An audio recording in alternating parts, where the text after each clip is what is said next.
Hi மக்களே, வணக்கம் மக்களே. 1000 ருபீஸ்க்கும் கம்மியாக பட்ஜெட்டில் நம்ம ஒன் டே ட்ரிப்பாக திருவண்ணாமலை போயிட்டு வரலாங்க.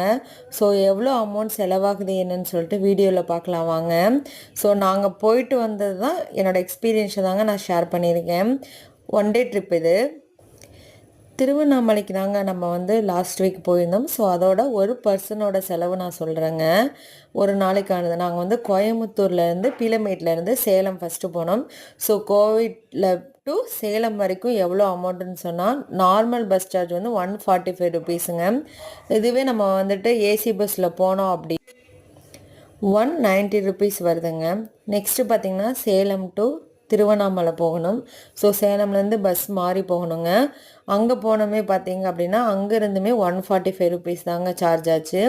நெக்ஸ்ட்டு பார்த்திங்கன்னா நம்ம பௌர்ணமி டைமில் போயிட்டோம். ஸோ பௌர்ணமி டைமில் போனதுனால பஸ் ஸ்டாண்டில் இருந்து நம்ம கோயிலுக்கு போகிறதுக்கு பார்த்திங்கன்னா ஒரு பர்சனுக்கு ஆட்டோவுக்கு சார்ஜ் பார்த்திங்கன்னா 100 ருபீஸ். சம்டைம்ஸ் பார்த்தீங்கன்னா 100லேருந்து 150 கூட கேட்குறாங்க ஒரு ஆளுக்கு. இதுவே நீங்கள் நார்மல் டைம் போனீங்க அப்படின்னா கம்மியாக தான் வரும். ஸோ நம்ம ஆட்டோவிலேருந்து அந்த ராஜகோபுரத்துலேருந்து தாங்க நாங்கள் கிரிவலம் ஸ்டார்ட் பண்ணோம் பௌர்ணமி டைம். ஸோ பார்த்திங்கன்னா ஆட்டோவுக்கு 100 ருபீஸ் வருதுங்க. மொத்தம் டோட்டலாக பார்த்தீங்கன்னா 390 வருது. ஸோ ரிட்டனுக்கும் பார்த்தீங்கன்னா சேம் அதே தான். ஸோ மொத்தம் ஒரு நாளைக்கான பைசா பார்த்திங்கன்னா 780 ருபீஸ் வருது.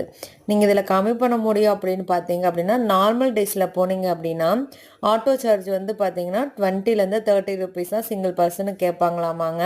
அது எனக்கு சரியாக தெரியல. நாங்கள் போன அன்றைக்கி இவ்வளோ அமௌண்ட்டு தாங்க எங்ககிட்ட வாங்கினாங்க. ஸோ உங்களுக்கு இந்த வீடியோ யூஸ்ஃபுல்லாக இருக்கும்னு நினைக்கிறேன். யாராவது திருவண்ணாமலை ட்ரிப் பிளான் பண்ணிட்டு இருந்தீங்கன்னா உங்கள் ஃப்ரெண்ட்ஸுக்கும் ஃபேமிலிக்கும் ஷேர் பண்ணுங்கள். உங்களுக்கும் யூஸ்ஃபுல்லாக இருக்கும்னு நினைக்கிறேன். Thank you for